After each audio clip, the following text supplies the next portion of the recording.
Hi everyone, I'm Toby. I'm a software engineer at Google, and I would like to talk to you a little bit about our measurement work regarding traffic policing on the web.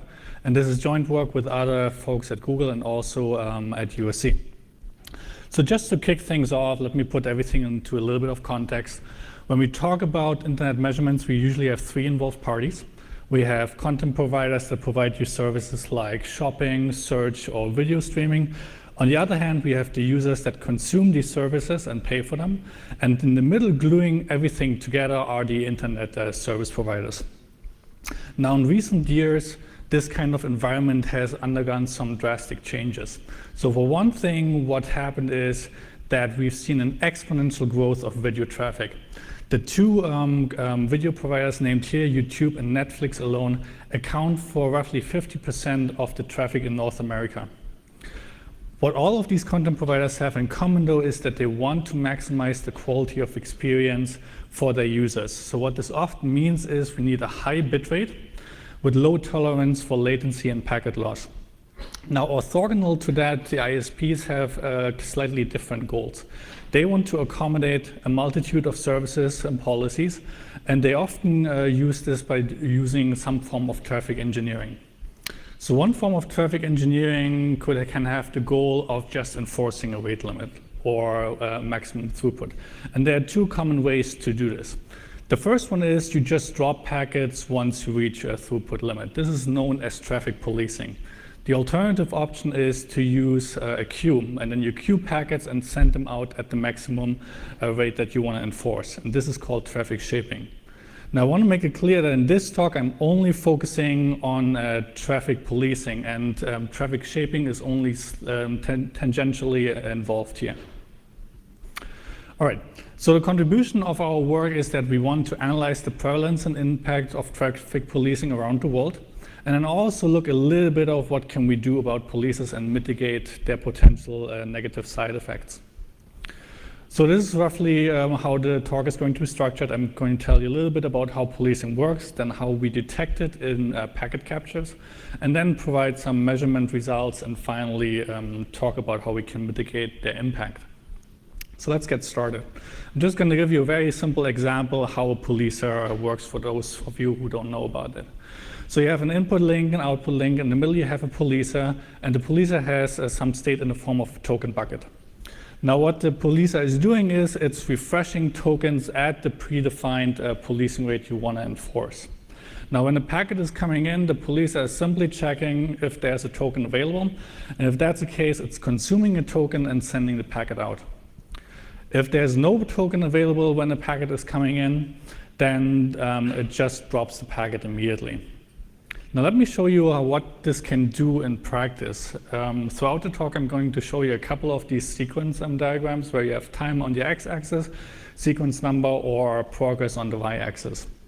So the first thing I'm showing you here is the throughput that this policer wants to allow over time, this yellow dashed line. Now what a lot of token buckets policers also do is they allow some kind of burstiness.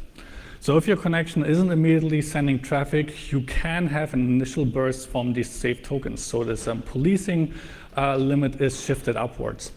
So now I'm going to show you a connection that we actually observed in practice and how it interacted with a policer. I'm going to show you the real data as the blue circles and then the retransmissions or losses as red ones. So what you see in the beginning is that this connection is doing what TCP classically does in the beginning, is it's overshooting. You have slow start with exponential growth of your transmission rates. And because you had this initial burst where the police is essentially letting data through at unlimited rate, you're overshooting in this case by about 1 megabyte. What's happening afterwards is that you have multiple rounds of retransmissions where TCP is trying to figure out what's going on, and this is recovering from this packet loss. Now this particular trace is a YouTube trace, so what is happening afterwards is you have this kind of idle period where you're not transmitting a video chunk anymore, and then after you start transmitting the next video chunk, you have again slightly slight number of buffered tokens, so you can recover fairly quickly from the wasted throughput earlier. And in the end, you roughly match the transmission rate to the policing rate. Now, policing can have negative side effects for all the three parties that I mentioned initially. It can be bad for the content providers because you're producing an excess load on the servers that are forced to retransmit dropped packets. Just as a spoiler for results I'm presenting later, the global average, you see 20% retransmissions when policing is involved versus 2% when no policing is involved. For the ISPs, it can also have some negative impact because it is transporting traffic across the internet only for it to be dropped by a policer very closely located to the user. And finally, for the users, it can have bad impact because it's interacting badly with TCP-based connections. And I'm going to show you that we actually measured degraded video quality of experience, which then can lead to user dissatisfaction. All right, so let me tell you how we actually analyze the prevalence and impact of policing at scale. We first developed a mechanism to detect policing from packet captures from the server side. We then tie this information back to application metrics that are already collected on the client side. And global scale we achieve by collecting packet traces from almost every Google front end across the world. So the analysis pipeline looks roughly like this. So we want to serve an HTTP response, like a video chunk to a client. The client's already collecting application metrics. And what we do is we collect sampled packet traces on the server side, do some post-processing at the backend where we detect policing, and then cross-reference this with the application metrics. So let me quickly show you how we detect policing from server-side traces only. So again, we have a policer that wants to enforce a policing rate. Now the key info here is that we know that whenever you stay below that rate line, packets should pass through the policer. Whenever you go above that policing line, the packets should be dropped by the policer. And in fact, the packets will always be dropped when we cross this diagonal policing rate line. So we will use that knowledge to detect policing and packet captures. So here's a sample captured to simplify how we're actually doing this. So you can see you're making progress over time with occasional packet losses. So the first thing we want to do is we want to find what's the policing rate. And here, again, from the knowledge I showed you in the previous slide, we used the measured throughput between an early loss as an estimate, simply because we think that the losses are caused by a policer. In the next step, we then match the performance to the expected policing behavior. So again, everything above that diagonal policing rate line should get dropped. Everything below, or almost everything below, should go through. Now I'm saying here almost because there can be other causes for packet drops, so we allow for a little bit of noise for losses that happen when you stay below that diagonal line. Okay, so it's important for us that we avoid falsely labeling loss as policing. So I'm showing you a couple of examples that hopefully convince you that we can achieve this. So in this particular example, you see that the throughput is ramping up over time with occasional packet loss. So again, our algorithm would draw this imaginary policing rate line. And you can see here that the losses that happen in this case, they all happen when you stay below the line. So this isn't consistent with what we would expect from a policer. A policer would not have dropped these packets. Now similarly, here's another example which looks a little bit more involved. Again, we draw the policing rate line, and in this case you can see that there's actually a phase where we go well beyond the policing rate line. So a policer would have dropped traffic immediately when you cross that line. So again, this is not consistent with what we expect from a policer. Now, one common criticism we heard is, well, policing can actually look very similar to congestion. How do we distinguish between these two? So the key knowledge we use here is that packets are usually dropped when a router's buffer is already full. And we also know that when a buffer fills up, we do experience queuing delay. So what we do is we use inflated latency as an additional signal that can indicate that there's actually no policing involved. So in this particular case, I'm showing you here as on a separate axis how latency measurements could look like. So, and if we see that latency is actually spiking at the same time where we see packet loss, we use this as evidence that it might not be policing and rather rule it out. All right, so the paper that is accompanying this talk has a lot of information about validation, so I'm not going to go into detail about this, but suffice it to say we have two kind of validation setups. The first one is a lab setting where we just create our own traffic with policing involved, shaping involved, congestion. And then with this ground truth, we try to figure out how often is our algorithm actually correct. And while we don't detect policing in all the cases, it was very important to us that we actually don't produce false positives. So the results I'm going to show you later likely underestimate the amount of policing that is present in the web. A second validation step was where was based on us looking into some deep dives. So here I'm showing you for 5 ISPs how the policing rate distribution looked like that we saw. What you can see is that for each of these ISPs, we only observed few policing rates. And in fact, for 4 out of these 5 ISPs, we could confirm that these rates match the data plan. For the 5th ISPs, we couldn't do that because it was defunct at the time that we did this analysis. We also confirmed that for all the other ISPs, that their policing rates cluster around a few values across the whole data set. And finally, we observed no such consistency across the flows where we didn't detect policing. So this gives us a little bit more confidence that we're doing the right thing. All right, so in the second part of the talk, I want to talk a little bit about our measurements results and then finally talk about what we can do about all this. So we did an internet-wide measurement campaign in late 2015. We sampled data for 7 days from almost all Google front ends. That gave us about 270 billion TCP packets. And to tie TCP performance back to application performance, we actually analyzed everything in HTTP request response granularity. So we wanted to figure out how bad did a video chunk, for example, perform when policing was involved for that particular chunk. Okay, so let me start with a couple of results. The first thing is actually quite promising, which is talking about the prevalence policing across the web. So here I'm showing you how many of the segments that we captured actually had policing, and the numbers are really low. This is great. But then we actually want to look at, well, what about the connections that actually perform poorly? And what we see in these lossy connections is that up to 7% of them have policing involved. The next thing we looked at was what kind of differences did we see between these policed and non-policed connections. The first metric we looked at was packet loss. So here I'm showing you the average packet loss for policed and non-policed connections across the world. And what you can see is that on the average, we see about 2% loss when no policing is involved, and about 20% loss or more when policing is involved. Now, 20% loss is a huge number because TCP usually breaks down at these kind of packet loss rates and has a tough time recovering from it. Now, we were interested in where do these huge packet loss numbers actually come from? And the answer lies in this graph I showed you earlier. So we can simplify this graph a little bit. We can actually look at the throughput curves in 2 different phases of this connection. The first one is the burst throughput happening before the police actually kicks in. And the second one is the policer enforcing the policing rate. Now what you can see is that there is this inflection point where we suddenly have a very sudden change in bandwidth. And TCP really doesn't like sudden changes in bandwidth.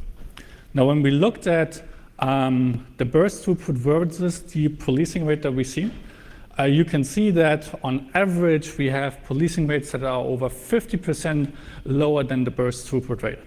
And this is, by the way, a log scale on the x-axis. In the 90th percentile, the policing rate is 10 times lower than the burst you can initially produce when going through a policer. And that's why these loss rates are so large, because TCP cannot recover from them quickly enough. All right, so the most important thing we looked at was the quality of experience. And here we look at 2 things. The first one is the rebuffering time. So this is the time that a video is paused after a playback started due to insufficient stream data being buffered. And we contrast that to the watch time. So that's the fraction of the video watched by the user. Now the ratio between these two should optimally be 0, which means that as soon as you start playing a video, you should never rebuffer and show that spinning wheel of death. Now what we see in practice is that policing can have an effect on this metric. So here I'm showing you one graph where we looked at the playbacks with similar throughput and then just single out the police playbacks. What you can see is in the tail, the police segments can have up to 200% higher rebuffering times.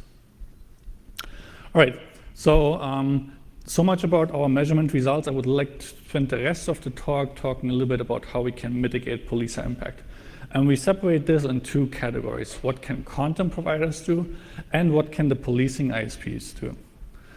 Now there are different constraints involved here. The content providers have no access to the police, and typically they don't know what kind of configurations were used. But what they can do is they can control the transmission patterns to minimize the chance of hitting a token bucket when it's empty. The policing ISPs, they have access to these policers and their configurations, so they can deploy alternative traffic management techniques if they wanted to. So in the paper we wrote, we looked at 5 different things, and I invite you to take a look at the paper for more details. We looked at rate limiting, pacing, and some ways to reduce packet losses during TCP's recovery to improve performance.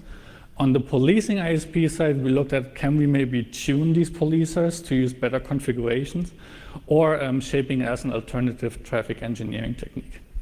Now I want to spend time a little bit on 2 additional efforts that came up after we originally published the paper, which is we can model police explicitly on the content provider side, and then shared across both realms, we can actually incorporate data plan information to make better decisions. So let's start with how we can model policers. So for a little bit context, the way this came up for us at Google was as part of a new congestion control mechanism called BBR. This was published late last year in ACMQ. BBR stands for bottleneck bandwidth and round-trip propagation time. And the key goal here is that we seek high throughput with small queues by programming bandwidth and RTT sequentially. So this goes away a little bit from what TCP congestion control typically does, which is send as fast and as much as you can until you hit packet loss, and then you slow down. So we have an explicit model of a bottleneck in the BBR. So we're tracking the maximum bandwidth and the minimum RTT, using some windowed max-min filters to figure out what is the optimal bandwidth, and then we pace near that bandwidth. And then on loss, we reduce the current delivery rate, but reprobe very quickly. So this is very different from what typical congestion control does. So BBR is modeling policers explicitly, since we figured out that policers can have bad impact on our connections. So what we do is similar to what our detection algorithm for our measurement campaign did. We have a long-term sampling interval, typically between 4 and 16 round trips. And we start and end again with packet loss based on the assumption that we want to measure what's happening when the token buckets are actually empty. And we record the average throughput and the packet loss rates over each of these intervals. Now, if 2 consecutive intervals have very high loss and roughly the same kind of throughput, then we estimate that policing is involved, and we just transmit at the average of these rates for quite a while. Now, there are a ton of magic numbers in this slide here, right? So these might need to be tuned for different content providers differently. And we figured out these values based on measurement sweeps, and they work pretty well for our purposes. So let's see how this would work based on that trace I showed you earlier. So again, we would have this initial burst. BBR wouldn't necessarily work differently there. But what we do is we have these 2 sampling intervals when we have these when we have the loss recovery involved, and we would see that the throughput is essentially the same during these recovery periods. So at that point, BBR would just continue transmitting at this rate, and thereby reducing the risk that we hit an empty token bucket again. Now here I'm showing you another trace, which is a little bit longer. This is a police YouTube trace.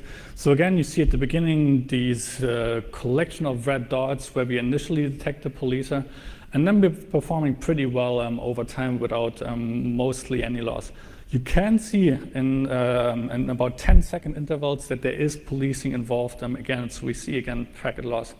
And this is caused by the congestion control deciding that it actually wants to reprobe every once in a while to figure out if there's maybe more bandwidth available. So we don't want to be stuck at this average policing rate for forever. All right, so there's one last thing I want to talk about, which is what can content providers and these ISPs maybe do together. And there's one effort that some colleagues developed a little while ago, which is a mobile data plan API. The problem with policing is often that the content providers are unaware of their configurations. With the mobile data plan API, the applications can actually request information about a user's data plan from the mobile network operator, and then the content provider can incorporate that kind of information to improve the quality of experience. So for example, YouTube can actually customize the video quality or its transmission rate if we actually know beforehand what the policing rate is like. So we reduce the amount of packet loss by just transmitting at a rate which is slightly lower than what a policer likes. If you like more, there's an email address there so you can contact. All right, so just to wrap up and leave some time for questions. ISPs need ways to deal with increasing traffic demands, and they want to enforce plans. So traffic policing is one option to actually do this. On a global scale, we see up to 7% of lossy segments being affected by traffic policing. And I showed you that police connections can see much higher loss rates. They can see long recovery times when policers allow initial bursts. And we can see worse video rebuffering times or quality of experience. Now, the negative effects that can be caused by policers can be mitigated. I showed you some solutions for the content providers as well as for the ISPs. If you have questions, feel free to email us at the address there. There's also an adjunct data and tech report publicly available at GitHub. This I developed as part of my PhD work at USC, and feel free to check out the slides. And with that, I thank you for your attention.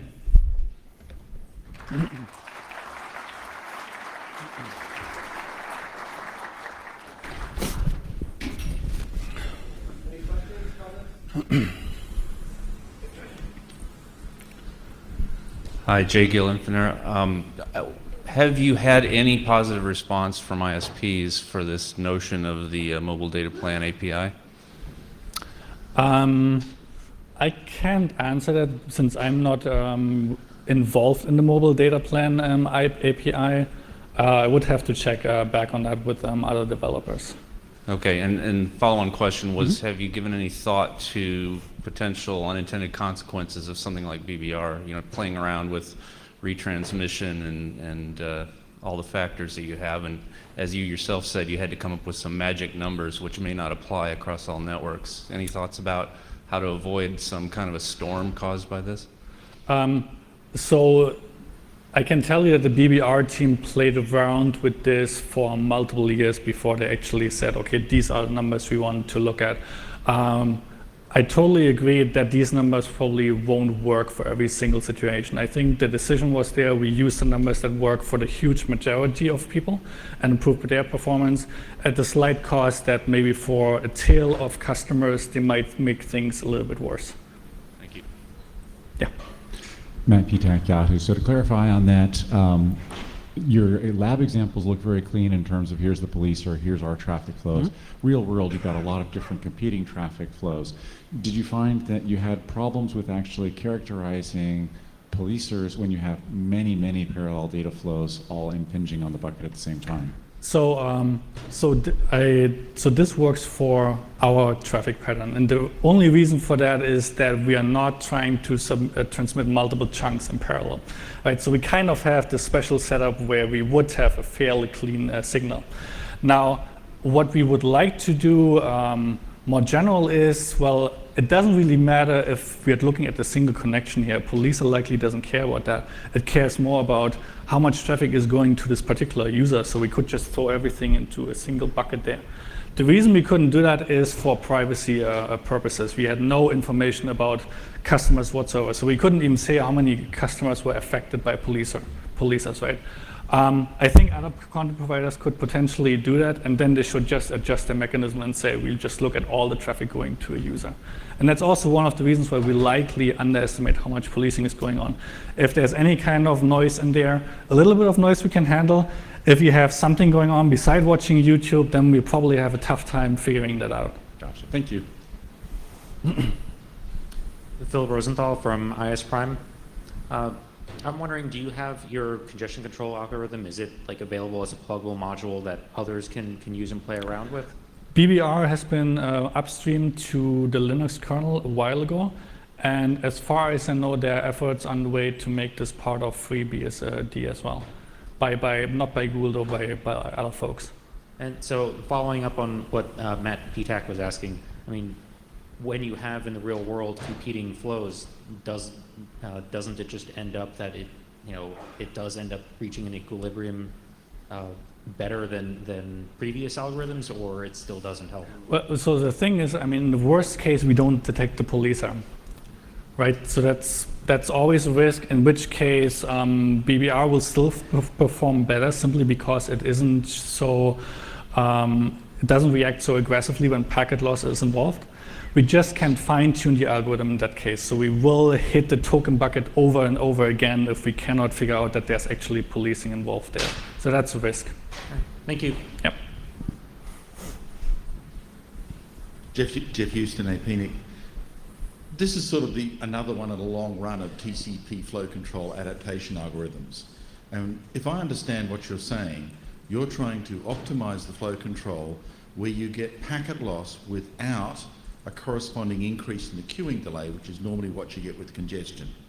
So you're trying to react to almost random packet drop without advanced signaling under circumstances that you think is policing.